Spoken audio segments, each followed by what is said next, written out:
Good evening friends. आज हम लोग झूठा सच उपन्यास पढ़ेंगे। इसके पहले वाले वीडियो में हम तमस उपन्यास हम लोग पढ़ चुके हैं। झूठा सच यशपाल का महत्वपूर्ण उपन्यास है। अपनी प्रकृति में यह एक महाकाव्यात्मक उपन्यास है जो भारत के विभाजन की पृष्ठभूमि पर लिखा गया है।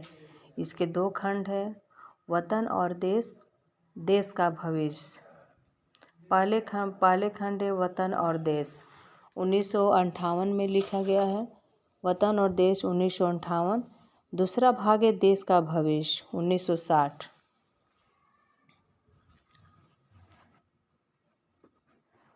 दूसरे खंड देश का भविष्य में आज़ादी के बाद की स्थितियां हैं, जिसमें एक ओर कुछ बुद्धिजीवियों व नेताओं की प्रगतिशील भूमिका का चित्रण है, तो दूसरी ओर शुद्ध और सोमराज जैसे उन तत्वों की भी चर्चा है जो राजनीति और पत्रकारिता को शुद्ध व्यवसाय बनाकर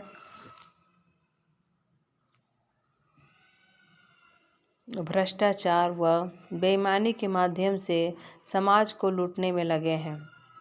इनकी तुलना में तारा, डॉक्टर नाथ, श्यामा, पत्रकार कनक तथा इंजीनियर नरोत्तम जैसे चरित्र भी हैं, जो देश की आज़ादी का सम्मान करते हुए अपने दायित्वों के निर्वहन में ईमानदारी से जुड़े हैं। विभाजन से पूर्व मध्ययुगीन जीवन, वहाँ के जन समाज का मानसिक गठन, राजनीतिज्ञों के दांव-पेच, सांप्रदायिक स्वार्थों के कारण हिंदुओं मुसलमानों के बीच बढ़ती खाई, देश का विभाजन, सांप्रदायिक दंगे, लूट खसोट, रक्तपात, लाखों व्यक्तियों का विस्थापित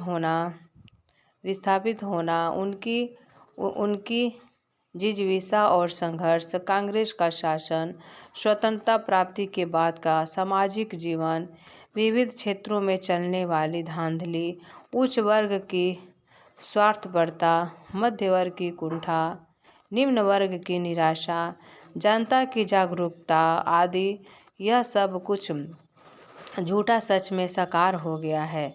झूठा सच में यशपाल ने देश के विभाजन के लिए मूल रूप से अंग्रेजों को उत्तरदायी ठहराया है। उनके अनुसार अंग्रेजों ने ही अपनी सत्ता के लिए हिंदू मुसलमानों में फूट डाली। झूठा सच में यशपाल ने देश विभाजन को आर्थिक संदर्भ में भी देखा है।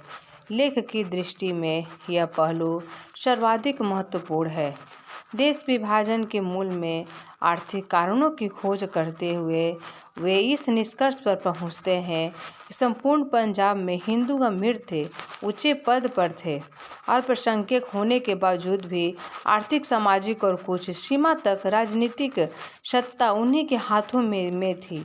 लेखक का मंतव्य यह है कि विभाजन की त्रासदी का शिकार सामान्य लोग ही हुए, उच्च वर्ग के लोग नहीं। मुख्य पात्र है तारा जयदेवपुरी कनक। तारा मध्यवर्गीय किंतु प्रगतिशील सोच रखने वाली आम लड़की। तारा के विभाजन की त्रासदी सबसे ज़्यादा झेलती है। तारा ही विभाजन की त्रासदी सबसे ज़्यादा झेलती है। जयदेवपुरी मध्य वर्ग का प्रतिनिधि पात्र है। विभाजन के कारण परिवार से अलगाव, आगे चलकर प्रगति करते हुए एक पत्र का संपादक होते हुए विधायक व कई कमेटियों का मेंबर बनता है। कौन जयदेवपुरी कनक संपन्न परिवार की प्रगतिशील सोच रखने वाली लड़की। जयदेव से प्रेम विवाह, फिर संबंध विच्छेद। गौड़ पात्र है अशद, लाहौर के कॉमरेड विया, शीला राम ज्वाला की पुत्री। डॉक्टर प्राणनाथ अर्थशास्त्र के प्रोफेसर थे। सोमराज आवारा युवक जिसका तारा से विवाह होता है। पंडित गिरधर लाल, नया हिंदू पब्लिक के मालिक। महेंद्र नायर वकील। करमचंद कशिश पैरोकार पत्रिका के संचालक। दौलू मामा, शरीफ भोला आदमी जो अकारण बलबे की अकारण बलबे